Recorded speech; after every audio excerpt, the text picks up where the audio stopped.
Akhirnya di episode 10 kemarin, Raid Pulau Jeju yang paling dinantikan oleh semua orang dimulai. Tim Korea sudah meluncur masuk di sarang monster semut dan memulai operasi mereka untuk merebut kembali Pulau Jeju.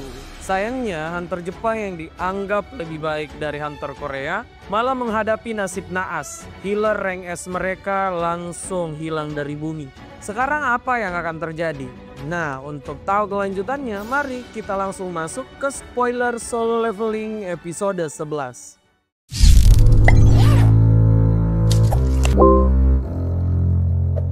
Ketakutan mulai menyelimuti pasukan Jepang. Mereka berusaha mencari sumber teror yang menyerang tanpa ampun. Dua hunter rank S Jepang segera turun tangan, tetapi mereka sama sekali tidak mampu menghentikan entitas mengerikan itu. Sementara itu, pasukan Korea terus menerobos lebih dalam ke sarang semut. Dengan momentum yang semakin meningkat, mereka maju tanpa henti. Seolah-olah tidak ada yang bisa menghalangi mereka. Apalagi setelah Min Byung-gu memberikan buff pada seluruh tim. Kekuatan mereka meningkat dengan pesat. Lalu dengan combo Beast Eye milik Baekhyunho, akhirnya mereka menemukan lokasi Ratu Semut, target utama mereka. Tanpa ragu, para hunter Korea langsung menyerang dengan kekuatan penuh. Choi Joy-in meluncurkan Flame Dragon, sementara Baekhyunho mengaktifkan Perfect Transformation-nya. Bersiap untuk pertarungan yang akan menentukan nasib raid ini. Dengan adanya kameramen yang merekam setiap detik pertempuran, jumlah penonton yang menyaksikan raid ini melonjak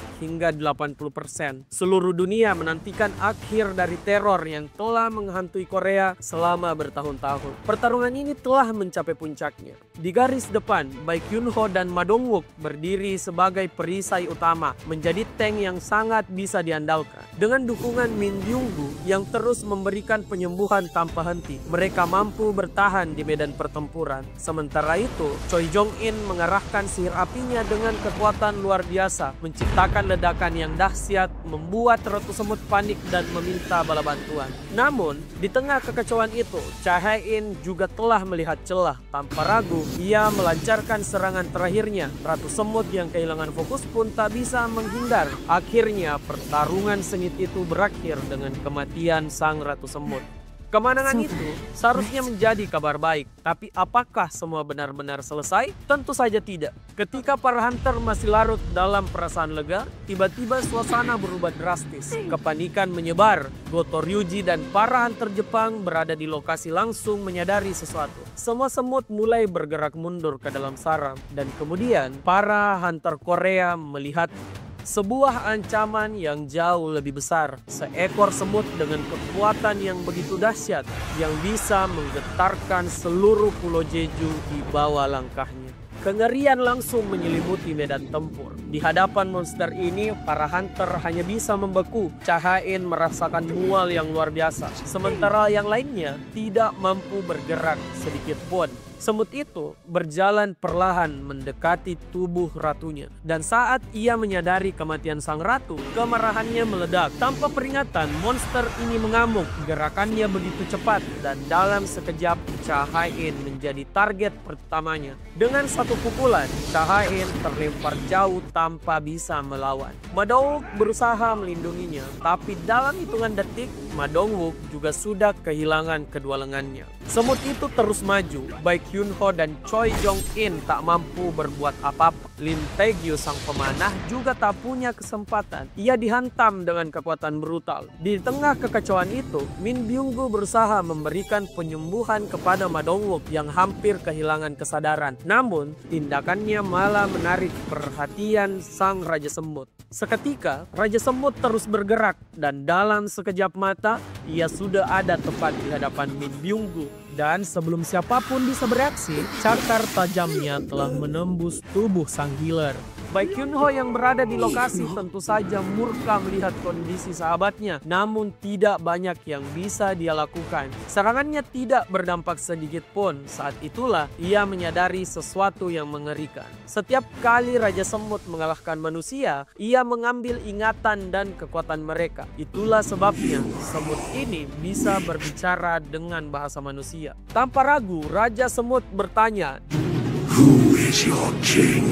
di mana raja para manusia. Baginya, para hunter Korea terlalu lemah untuk dianggap sebagai ancaman. Tepat sebelum ia menghabisi semua hunter Korea, Raja Semut tiba-tiba merasakan keberadaan yang luar biasa kuat di luar sarangnya. Ia langsung menyadari raja manusia yang ia cari mungkin ada di sana.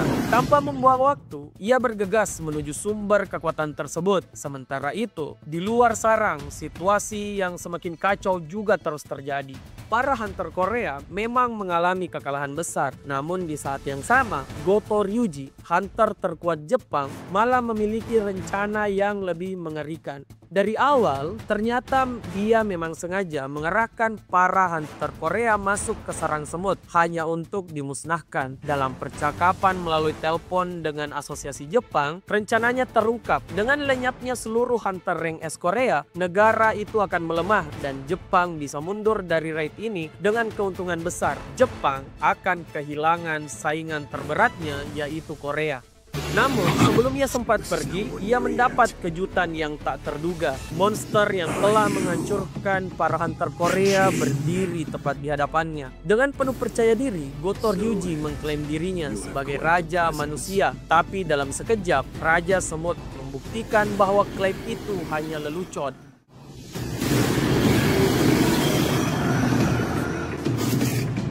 It's so powerful.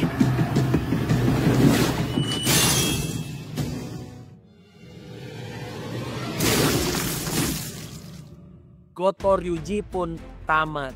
Di tengah situasi yang semakin parah, para hunter Korea yang tersisa berada dalam kondisi kritis. Mereka kelelahan, terluka, dan kini dikepung oleh pasukan semut dalam jumlah yang mustahil untuk ditaklukkan.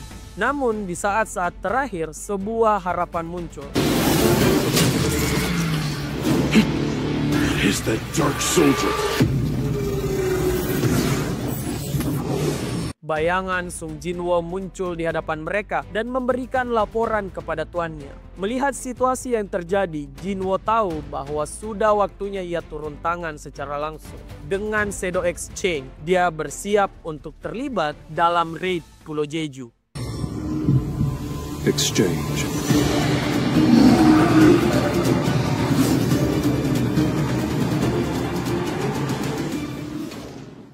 Seluruh kekacauan ini disiarkan secara langsung ke seluruh dunia. Semua orang menyaksikan bagaimana pasukan Korea dihancurkan dan mereka hanya bisa menunggu dalam ketakutan. Namun, tiba-tiba siaran ini berubah menjadi heboh. Sosok pasukan bayangan Sung Jinwo muncul di layar. Kini seluruh beban raid Pulau Jeju ada di pundak satu orang, Sung Jinwo.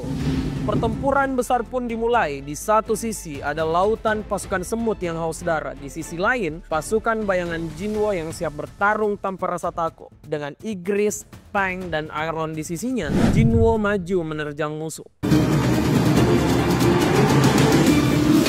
Iron.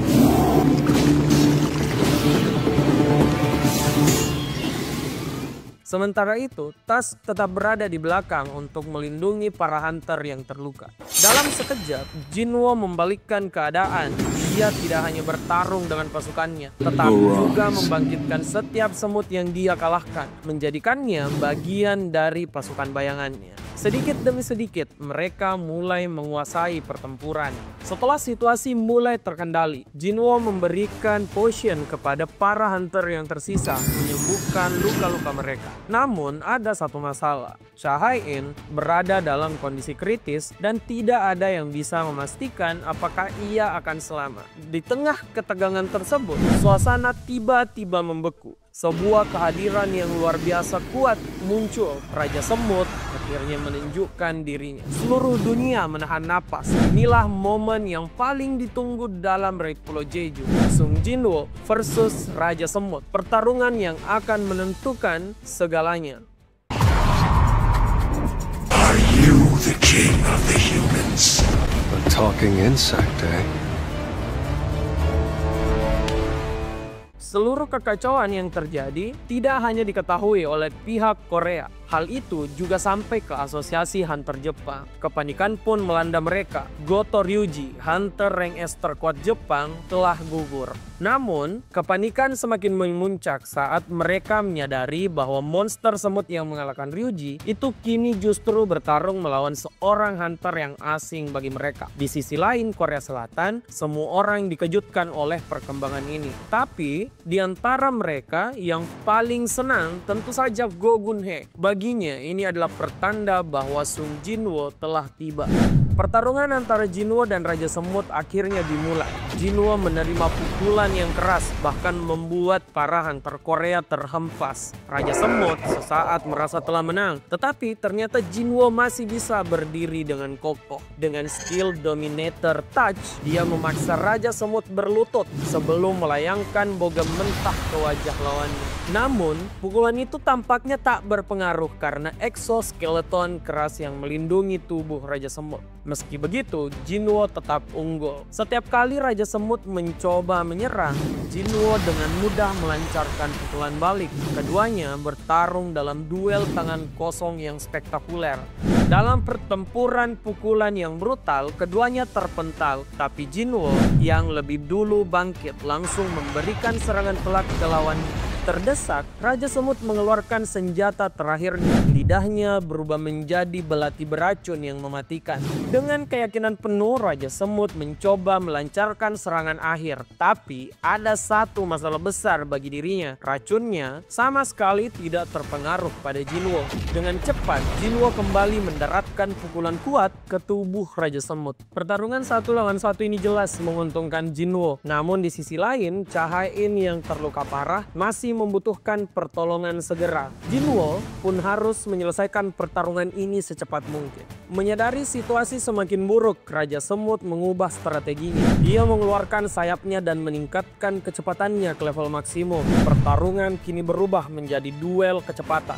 Jinwoo segera menghunus daggernya untuk menghadapi perubahan gaya bertarung dari Raja Semut. Pertarungan mereka berdua pun kembali dimulai. Strategi Raja Semut ternyata tidak cukup efektif. Seiring berjalannya waktu, kecepatannya justru berkurang sementara Jinwoo semakin tampil dominan. Serangan critical hit miliknya pun berevolusi menjadi critical chain. Setiap langkah yang diambil Raja Semut langsung disambut dengan rentetan serangan kritikal dari Jinwoo. Merasa terpojok, Raja Semut mengeluarkan kartu terakhirnya. Ia memerintahkan seluruh pasukan semut yang tersisa untuk menyerbu Jinwoo. Tapi tentu saja ini sama sekali bukan masalah. Dengan tenang, Jinwoo membangkitkan seluruh pasukan bayangannya. Perang besar pun langsung dimulai. Pasukan Jinwoo dengan mudah menekan kawanan semut. Namun segalanya menjadi lebih brutal saat Jinwoo memanggil Tusk. Dengan kekuatan sihirnya yang luar biasa dan mantra api yang dahsyat, Tusk meluluh lantahkan ratusan semut dalam sekejap. Para hunter rank S yang menyaksikan pemandangan ini hanya bisa terpaku, tak percaya dengan apa yang mereka lihat. Seorang hunter sendirian menghabisi monster rank S, lalu membantai ribuan pasukan tanpa bantuan siapapun. Di sisi lain, Raja Semut yang mulai terpojok menyadari bahwa ajalnya hanya tinggal menunggu waktu. Naluri alaminya sebagai predator kini berbalik. Dia bukan lagi pemburu, melainkan mangsa yang tak berdaya. Dalam keputusan yang cepat, dia memilih untuk menyembuhkan diri dan melarikan diri dari pertempuran. Namun, Jinwoo tak akan membiarkannya begitu saja. Dengan skill Dominator Touch, ia menghentikan pergerakan Raja Semut, menjatuhkannya ke tanah tanpa daya, dan dalam satu serangan mematikan, Critical Chain, Jinwoo mengakhiri perjalanan Raja Semut. Teror yang selama ini ditimbulkan oleh Raja Semut akhirnya berakhir. Namun, meskipun kemenangan telah diraih, masalah lain masih tersisa. Baek Yun-ho mengingatkan Jinwoo tentang kondisi Cha-Hae-in, hunter rank S yang kini berada di ambang kematian. Tanpa banyak pilihan, Jinwoo memutuskan untuk mengambil jalan yang tabu. Ia mencari tubuh Min Byung-gu, dan mencoba Shadow Extraction, sebuah teknik yang belum pernah dicobanya dalam kondisi seperti ini. Sayangnya, upayanya gagal. Min Byung-gu seolah menolak kebangkitannya sebagai Shadow. Jinwoo akhirnya menerima kenyataan bahwa yang terpenting adalah mereka yang masih hidup. Baik Yunho yang berada di sana pun mulai menyadari sesuatu, bahwa kekuatan Jinwoo bukan hanya sebatas membunuh atau bertahan hidup, tetapi juga bisa mengendalikan kematian. Perasaan campur aduk menyelimuti dirinya, terutama Min Byung-gu adalah sahabatnya. Kekuatan Sung Jinwoo yang sebenarnya kini terungkap di depan para hunter yang hadir. Di tengah keterjutan mereka, Shadow Min Byung-gu tiba-tiba bertindak tanpa perintah. Dengan inisiatifnya sendiri, dia menyembuhkan Cha Ha-in, memperlihatkan sisi baiknya meskipun kini dia bukan lagi manusia. Namun, baik Yunho yang mengenalnya dengan baik merasakan kesedihan yang mendalam. Min Byung-gu yang berdiri di hadapannya bukan lagi sahabat yang dia kenal. Jinwoo pun menyadari bahwa apa yang dia lakukan mungkin menyakitkan bagi banyak orang. Untuk menghormati Min Byung-gu, ia memutuskan untuk menghilangkan bayangannya. Sebelum menghilang sepenuhnya, Shadow Min Byung-gu tersenyum ke arah sahabatnya, seolah ingin mengucapkan selamat tinggal. Kabar tentang aksi luar biasa Sung Jinwoo tidak hanya mengguncang Korea dan Jepang, tetapi juga sampai ke telinga Asosiasi Hunter Amerika. Mereka yang sebelumnya telah merekrut Hwang Dong-su kini mulai menyusun rencana baru untuk membawa Sung Jinwoo ke pihak mereka. Setelah memastikan keamanan pasukan Korea di sarang semut, Jinwoo memanggil Kaisel dan kembali ke sarang semut. Kali ini misinya jelas, menghancurkan semua telur semut yang tersisa. Dengan pedang Raja Iblis Baran di tangannya, Jinwoo mencoba mengayunkannya untuk pertama kali. Dalam tiap tebasan yang dia lakukan, energi listrik yang dihasilkan pedang itu langsung menghanguskan seluruh telur di sekitarnya. Dengan mudah, level Jinwoo melonjak hingga level 100. Tapi masih ada satu hal yang tersisa, Shadow Extraction Raja Semut. Saat mencoba melakukannya, Jinwoo merasakan sesuatu yang aneh. Seolah-olah kegelapan di sekelilingnya semakin pekat. Merasa upayanya gagal, Jinwoo bersiap untuk pergi. Namun tiba-tiba bayangan Raja Semut muncul di hadapannya. Tapi ini bukan bayangan biasa. Dengan level yang tidak masuk akal, ia bukan hanya sekedar prajurit, melainkan jenderal.